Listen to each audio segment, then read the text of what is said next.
Morning. There it is. So I don't have anything wild and crazy for you this week. I ran across a story this past week and just kind of wanted to share it, the cliff notes of it. I thought it was pretty neat. So one of the more significant not biblical stories, but one of the more significant Christian stories in our nation that nobody really knows about. It's about a guy who saved millions, and nobody even knows his name, through Christ, obviously. In the late 1800s, early 1900s, there was a man named Mordecai Ham. He was a tent revival preacher. He all up and down Appalachia. But in 1934, he was preaching a tent revival in Charlotte, North Carolina. There was two 14-year-old boys that had heard the commotion of a tent revival, which I'm sure in 1934 that drew a little bit of attention. So they were both intrigued. And they went and wanted to check it out, see what's going on. They thought the preaching was awesome.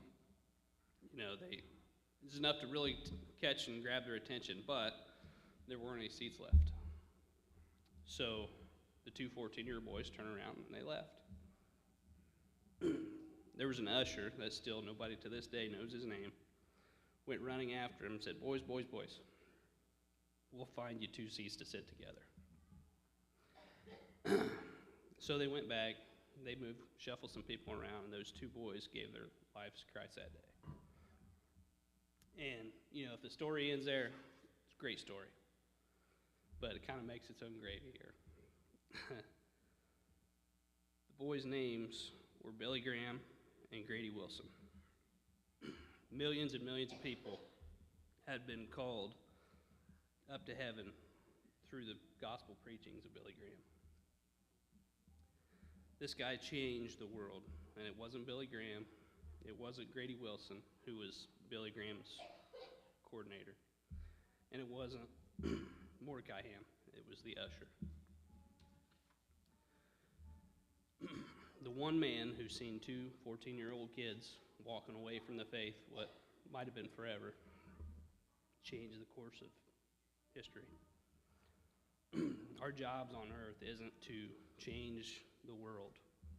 It's to change somebody's world, change somebody's perspective. In Matthew 18, it says that if a man has 100 sheep and one wanders off, he will surely leave the 99 to find the one. Our job is to go find that one, because you never know how important it might be. That's all I got.